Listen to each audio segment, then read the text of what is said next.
এক নাটকীয় একটা রাত পার করেছে পুরো বাংলাদেশ। ধানমন্ডি ৩২-এর সামনে বেশ কিছু ঘটনা ঘটেছে। কিছু ছিল সত্য, কিছু আবার ছিল ধরেন আওয়াজে পাকিস্তান টাইপেরও। রাত আনুমানিক ১২টার পরে ধানমন্ডি ৩২-এর সামনে কিন্তু ককটেল বিস্ফোরণের সত্যিকারের একটা ঘটনা ঘটেছে। ফুটেজের একটা অংশ আপনারা দেখছেন। বাট এই ঘটনাটা ছাড়া আরো যে সকল নাটকীয় ঘটনাগুলো ঘটেছে, চলুন দেখি বাকি নিউজে বিস্তারিত। সালামু আলাইকুম। আজ ঐতিহাসিক 15ই আগস্ট, যেদিন বঙ্গবন্ধু শেখ মুজিবুর রহমান সপরিবারে তার পরিবার নিয়ে নিহত হয়েছিলেন। তো আজকের এই দিনটা রাষ্ট্রীয়ভাবে যে শোক দিবস ছিল সেখান থেকে বিচ্ছিন্ন হয়েছে। আর কোথাও কোনো প্রোগ্রাম করে অনুষ্ঠান করে 15ই আগস্ট পালন করলে প্রধান উপদেষ্টার প্রেস সচিব তিনি বলছেন যে এটার বিরুদ্ধে আইনি ব্যবস্থা নেওয়া হবে।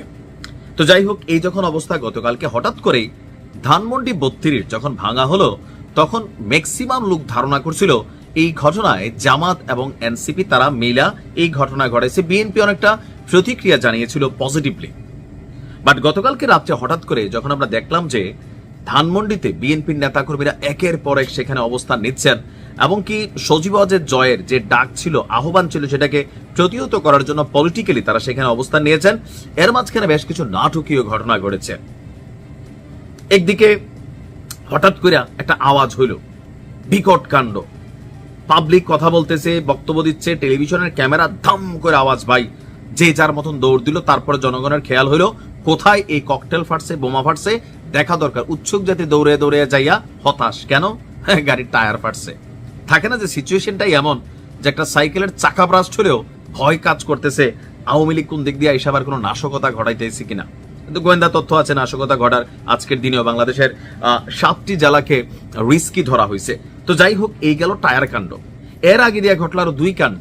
শিবিরের বাংলা কলেজের, ঢাকা কলেজের, না জানি কোন কলেজের একজন নেতা, আমি নিউজটা দিছিলাম গতকালকে, ওনাকে মারধর করার পর সেখানে আবার গভীর রাতে শিবিরের আরেক নেতারা আসছে। এবার অরিজিনালি তারা পোস্ট পদবীওয়ালারা আসছে। আসার পরে যেই ছেলে ওই ভাইরে মারছিল, ওই ছেলের সামনে আবার বিএনপির নেতারা সহ শিবিরেরটা মুখোমুখি অবস্থান ছিল, যদিও ছাত্রদলের পক্ষ থেকে। কারণ ওই শিবিরের যে বাংলা কলেজের যাকে মারধর করা হয়েছে, এখানে সম্ভবত ছাত্রদলের কোনো একজন কর্মী বা একাধিক কর্মী কানেক্টেড ছিল। তো সেইটা নিয়ে এখানে আবার একটু হালকা উত্তপ্ত পরিস্থিতির পরে ছাত্রদলের পক্ষ থেকে শিবিরের যিনি নেতা আসছিলেন তার কাছে এটা নিয়ে সরি বলা হয়েছে। এর মাঝখানে আরো যেটা হয়েছে, অনেকে আবার এই উৎসুক পরিস্থিতিকে ফেসবুকে দেখাইয়া ভিউ বাড়ানোর জন্য তারা আবার লাইভ করতেছিলেন। যেই লাইভ করছে তারাই ধোলাই দেওয়া হয়েছে। এরকম 2-3 জনের ঘটনা সামনে আসছে। কেন ফেসবুকে লাইভ করতেছে? তার মানে নিশ্চয়ই ছাত্রলীগের কর্মী। এখন শিবিরের কর্মী যেমন প্রাণ বাঁচানোর জন্য বা জান দিয়েও বলতেছিল, ভাই আমি শিবির, তুই ছাত্রলীগ। তো যারা এরকম লাইভ করতে গেছিল তাদেরকেও ধরে কেলানো হয়েছে। আবার ছাত্রলীগ সন্দেহে অনেককে আপনার ছাত্রদলের কর্মীরা কি বলা হয় যে পুলিশের সোপর্দ করেছে। পুলিশও নিউট্রাল একটা ভূমিকায় ছিল। কেন? কারণ পুলিশের সরকারি চাকরি। এখন ওইখানে যারা ডিউটি করতেছে, হয়তো লক্ষ্মীপুর, ঢাকা, বরিশাল, ময়মনসিংহ, উত্তরাঞ্চল, দক্ষিণাঞ্চলের সাধারণ পরিবারের একজন সন্তান যিনি বহু কষ্টে পুলিশের একটা চাকরি পেয়েছেন, তিনি ওইখানে ডিউটি করতেছেন। ওইখানে কে কারে মারলো, পিটাইলো, এগুলো নিয়ে তারও কনসেন্ট্রেশনের দরকার নাই। আর এটা করানো নাই। কেন করে নাই? কারণ বেশি কিছু হইলে পুলিশের উপরে আক্রমণাত্মক যে অবস্থান, এটা কিন্তু বাংলাদেশের পুলিশও এখন বোঝে। এই যে রূপলাল দাস, প্রদীপ দাসকে মাইরা ফেললো, পুলিশ ছিল, কিন্তু 700 মানুষের সামনে 5-7জন পুলিশ, তাদের জীবনের ভয় আছে না? তারাও তো মানুষ, গায়ে ড্রেস আছে, ঠিক আছে, কিন্তু জাতি উত্তাল হলে কি হয়? 5ই আগস্টের আগে পরে পুলিশও এটা টের পাইছে।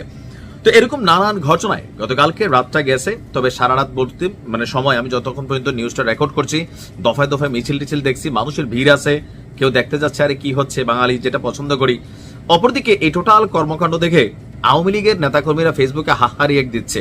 কারণ সম্ভবত একটা ডাক দিয়া মাঠটা গরম করা সজীবজের জয়, তিনি হয়তো সাইড হয়ে গেছেন, অথবা অনুসারীরা ভাবছিল আজকের দিনে হয়তো অনেকে আসবে। বাট যেভাবে তল্লাশি, চেকিং, রাজনৈতিক অবস্থান তৈরি হয়েছে, আমার মনে হয় না ধানমন্ডি ৩২-এ আজকের দিনে কেউ আসবে। আর আইসা এখানে কোনো দুঃসাহস দেখাইয়া কেক কাটবে অথবা এই দিবস পালনের জন্য এখানে কোনো রকম ভূমিকা রাখবে। দেখেন, এগুলোতে 2টা জিনিস হয়। আমি আমার ব্যক্তিগত জায়গা থেকে সবসময় এটা বলি যে হিংসার বীজ ভবিষ্যতে বোমাতে পরিণত হয়। ছোট্ট একটা উদাহরণ দিয়ে শেষ করছি। আপনি হয়তো রাগের মাথায় আপনি একটা থাপড় দিয়ে ফেলছেন, হঠাৎ করে আপনার একটু ক্ষমতা হয়েছে, আপনি পয়সাওয়ালা হয়েছেন অথবা পেশি শক্তি হয়ে গেছে, তা আমি আপনার দিকে একটা সালাম দেই না অথবা একটু কেমনে তাকাইছি অথবা আমার দ্বারা আপনার ছোট ন্যূনতম একটা ক্ষতি হয়েছে, আপনি আমার হয়তো রাগের মাথায় একটা থাপ্পড় দিয়ে দিলেন, কিন্তু আমি যখন আপনারে দিব সেটা হবে প্রতিশোধ। তো বাংলাদেশের রাজনীতিতে এই প্রতিশোধের খেলা সম্ভবত এটা কন্টিনিউ থাকবে।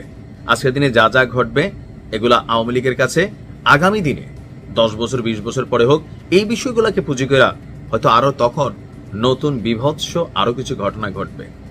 সিদ্ধান্ত হচ্ছে আমাদের, আজকের দিনে আমরা কোন বীজ বপন করব। আইন করে বাংলাদেশে বঙ্গবন্ধু শেখ মুজিবুর রহমান, তারপর হচ্ছে যে জিয়াউর রহমান অথবা জামাত ইসলামের নেতাকর্মীদের কাছে তাদের যারা ঊর্ধ্বতন নেতা আছে, যুদ্ধ অপরাধের দায়ে ফাঁসি দিয়েও এদের জনপ্রিয়তা আপনি কমাইতে পারবেন না। এইখানে যতবার আপনি হিট করবেন ততবারই ওই মানুষগুলার ওই দলগুলার জনপ্রিয়তা বেড়ে যাবে। এটা বাংলাদেশ থেকে প্রমাণিত। আওয়ামী লীগের আমলে জামাতের জনপ্রিয়তা সর্বোচ্চ বাড়ছে, তলে তলে বিশাল তার অবস্থান তৈরি করছে শুধুমাত্র আওয়ামী লীগের কারণেই। ভালো থাকুন।